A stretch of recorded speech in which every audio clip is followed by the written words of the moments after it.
श्रीवास्तव जी को आमंत्रित करता हूं, फॉरेन मामलों के टॉप एक्सपर्ट हैं। संजीव जी, कल हम लोग बात कर रहे थे कि सब कुछ नष्ट कर देने पर ट्रंप आमादा है, पर ट्रंप तो बड़े बाजीगर निकले, उन्होंने रातों रात हाथ मिला लिया। सर जी ब्रिजेश जी, बिल्कुल आपने ठीक कहा। और ये जो सिचुएशन है, इसके बारे में सबसे पहले तो मैं ये कहना चाहता हूं कि बुद्धिमत्ता की जीत हुई है, विजडम हैज प्रिवेल्ड।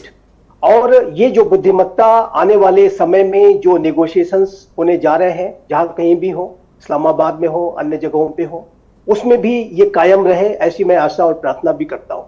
और इस पूरे सीज फायर का, इस बुद्धिमत्ता के प्रिवेल होने का जो सबसे बड़ा जो लाभ है, वो ईरान की आम जनता को, इजराइल की आम जनता को, वेस्ट एशिया के जो राष्ट्र है, जो कि उनका जबकि इस युद्ध में कोई लेना देना नहीं था, उससे वो जिस गंभीर तरीके से प्रभावित हो रहे थे, वो सभी उन्होंने राहत की सांस ली है। साथ ही साथ पूरा विश्व समुदाय जो कि ऊर्जा के गंभीर संकट से जूझ रहा था, उसको भी एक बड़ी राहत मिली है। तो इसका स्वागत किया जाना चाहिए, और जैसा कि आपने स्वयं इसका स्वागत किया, हम सभी इसका स्वागत करते हैं। सर, मैं आपसे रोल ऑफ इस्लामाबाद के बारे में बात करना चाहता हूं। इस्लामाबाद की क्या भूमिका रही और डिप्लोमेटिक कम्युनिटी में क्या इसका संदेश गया? इस वार को रुकवाने में पाकिस्तान की जो भूमिका और जो क्रेडिट है, मैंने आराक्ची का ट्वीट पढ़ा, उन्होंने पाकिस्तान जिंदाबाद बोला है। सर देखिए ब्रिजेश जी, पाकिस्तान की भूमिका एक मैसेंजर की रही है, और ये जो मैसेंजर की भूमिका बहुत अहम रही है, इस बात को हमें रिकॉग्नाइज करना होगा। लेकिन ये जो सीज फायर की सहमति बनी है, वो पाकिस्तान जैसे राष्ट्र के माध्यम से नहीं बन सकती थी, ये बात बिल्कुल स्पष्ट है। इसमें चाइना ने एक बहुत बड़ी भूमिका निभाई है, अन्य राष्ट्रों ने भी, टर्की ने भी और अन्य राष्ट्रों ने भी जो अपने प्रयास किए, उस सबकी एक भूमिका रही है। मैं अवश्य ये भी कहना चाहता हूं कि जो वेस्ट एशिया के राष्ट्रों ने जो संयम दिखाया है, जो यूरोप के राष्ट्रों ने जो प्रूडेंस दिखाया है, राष्ट्रपति डोनाल्ड ट्रंप कहते रह गए कि आप अपनी सेना भेजिए, उन्होंने सेना भेजना से इनकार कर दिया।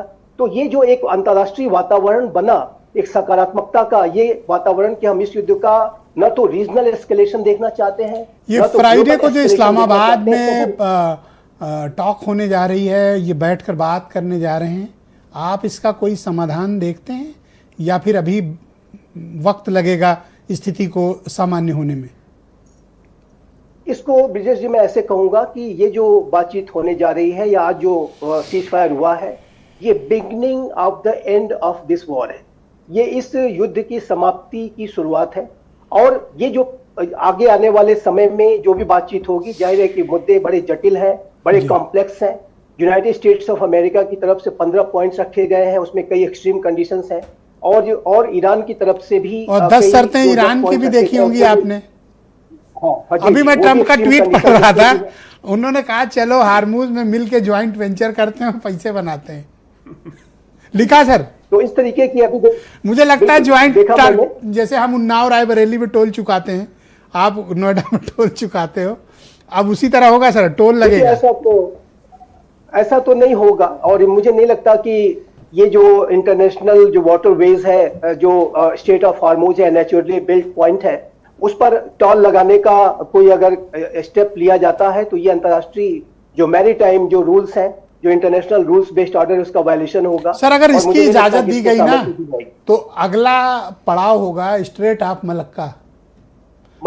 बिल्कुल है। अगर यहाँ वसूली की इजाजत दी गई, तो सिंगापुर, इंडोनेशिया और मलेशिया तैयार बैठे हैं कि हमको भी पैसे दो। इसी वजह से इस तरीके के प्रयासों का विरोध होना चाहिए, और इंटरनेशनल वाटरवेज को इस तरीके से बहुत धन्यवाद आपका करना। मैं retired major general AK Chaturvedi साहब को इस कार्यक्रम में